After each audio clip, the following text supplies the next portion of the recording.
So I am eyeing SPY puts here. All right, so we just exited out. Check this out, guys. You guys can learn from my mistakes. Early entry is very risky because look at this, guys. Now, I used to trade like this. Good morning, my fellow traders. Happy Monday. Time is currently 7:51 a.m., an hour and 30 minutes after the market opened. And honestly, guys, we haven't seen much going on. No setup so far. And of course, I'm sure you already seen it, but the market fell so hard overnight. I mean, SPY dropped $10 in one move. It actually dropped $20, then it pumped back up here. So now we're pumping up here on the market. So far, I don't see much going on, guys. Nvidia, everything's just like not really doing nothing. So we got to be very cautious if we trade. So far, we're just climbing up very slowly. I don't really trust it. I don't want to take calls myself. And I also don't even trust puts either. So it's going to be a weird day today. See what we can do. If not, we'll just drop some educational videos today and yeah, update you guys with what we see. So I am eyeing SPY puts here off the retest of this VWAP. So if we can get a nice retest, I'll probably enter some SPY puts. Currently breaking down on 15-minute time frame and 5 minutes. I mean, every time frame looking amazing for it. I probably should have entered in way earlier, to be honest, when I really expected this move to happen. But we know about getting in early. It could be dangerous. I'm already setting my price targets and stop loss.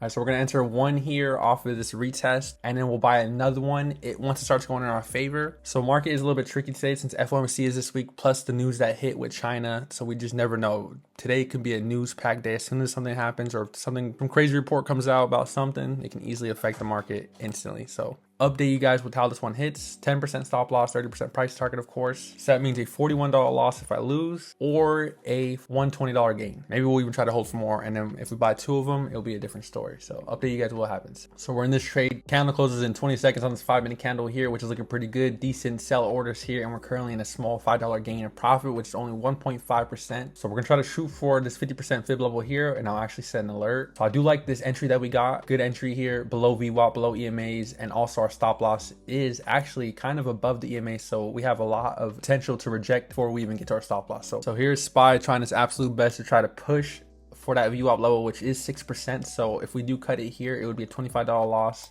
around this VWAP. Now what I'm going to look for here, we have 2 more minutes or a minute and 30 seconds. We need to reject this area. If it can reject it with a long way to the upside, indicating that sellers are stepping in, that'll be a good sign for us, because if it doesn't and we get a 5-minute close above this 38% Fibonacci retracement level, then I will just cut it, guys. I gotta stick to my plan. So as we're literally speaking about us watching for that rejection, it literally rejected. And look at all those sell orders, guys. That's a major amount of sells that just stepped in. I'm loving that. And I'll update you guys with what happens here. So SPY is coming up around our stop loss. So our stop loss is 10% here, literally exactly 10%. So that's perfect stop loss. We're probably gonna have to sell out of here. Market's getting very big buyers. So let's sell on the bid. Let's try to get filled for 10% exactly. Not sure if we actually might get it, because look at that, guys. 14% L. Please get filled for 10% L, please. There we go. All right, so we just exited out at a better loss than what we would have gotten. Now sold out for that one. Got in these contracts for 410, sold at 353. So we did actually end up selling a lot more than 10%. We took a bigger haircut. Don't really see any other trade setups, but of course if they do come, then I'll take them. So going over the trade that I just took live with you guys and going over what I did wrong. Now what I noticed is this. So I did sell here on this candle. Major long wick to the upside. Honestly, this thing pushed up so crazy. It was over 40 cents above my stop loss. So I sold at a 12% cut. Now the issue here, even still, this would be an L even if I managed to hold. But what I need to do is hold for 5-minute candle closes, because check this out, guys. You guys can learn from my mistakes, because I entered here off of this candle, which isn't even necessarily probably the best entry, but either way. Enter here off this candle, nice break of lows, VWAP below the EMAs too. Perfect reject of this candle here, so I did expect us to drop on, but bulls started to step in here. And this is why I sold on this candle here. Now the issue is this. I like to wait for 5-minute candle closes, or just in general candle closes, before I actually exit. Now I didn't wait for a candle close on this candle, and if I did, I would have at least been able to hold for just a little bit more. But even then, because if I would have held for this candle close here, it would be even a bigger loss than where I cut, because this is the actual candle close above. So either way, overall, what I'm analyzing is the fact that I need to wait for candle closes. Even though this trade went against me and this candle closed above here, and this is where I actually should have exited, even though it still would have probably been a bigger loss, I just need to actually wait for candle closes. So right now, market's not really doing much. Let me show you guys on the 15-minute time frame. So this is the market on the 15-minute time frame, and the only stock that's honestly doing really good numbers is Apple. So I did send this idea in the morning into the Discord, showing that Early entry is very risky because look at this, guys. Now, I used to trade like this. The moment a candle gets above a specific resistance level, I used to enter calls right away. We'll get long wick to the upside, another rejection here. Now, most people will start entering puts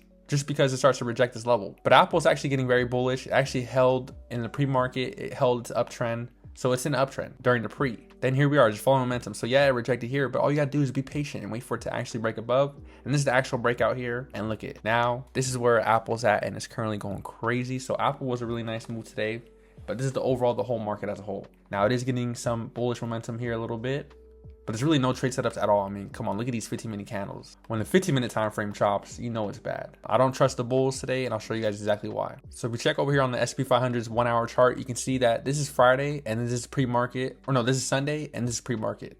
So during Sunday open, we did a gap down. Then in the pre-market, we pushed down $20 on the day. So that means there is a big gap on the daily, which is totally fine. We could easily fill that, and that might happen today, but I just don't trust the bulls very simply because if you look on the 1 hour time frame, you can see these EMAs here was still below them. So this could easily be a general retest before we continue on to the downside. Until we break above the 23.6% fib and 602, then I'll be confident in bulls again. But so far, I'm just gonna let them take it over if they do. And we'll just come back tomorrow with some better trade setups, since today looks like off that news and FOMC week, it's gonna be a tricky day today. It's currently 9:35 a.m. I'm just gonna edit up this vlog and we're just gonna wrap it up here. I am probably even gonna do a educational video today and record one and drop one as well. I have a couple videos that I do need to drop too. Top, guys. That shit is so bad. Horrible, horrible, horrible market conditions. Fortunately, took an L today, so that's 7 L's back to back. But once we catch that good trade, 30% gain, we'll recover everything that we ever lost. So I hope you guys have a good Monday. I hope you guys have been killing it. The news was crazy today, so hopefully tomorrow we have a better trading day. FOMC this Wednesday, interest rate decision by the Federal Reserve. And this week, on FOMC, we're not going to trade it because last week we traded FOMC and we got clapped. We had calls on AMD and calls on SPY, risking $50 on SPY, and I was in for about $230 on AMD. This time, we're not going to risk anything because even though they cut interest rates, which is bullish, it ended up dropping so hard. So you just never know with those kind of things. So we're just going to be careful and we're just going to watch the market do whatever it does. And honestly, we'll probably try to catch a scalp in that, or we'll just wait for the news to go over and then we'll trade again later. Hope you guys are enjoying your guys' day. Catch you guys on tomorrow's vlog and let's keep on running up these numbers.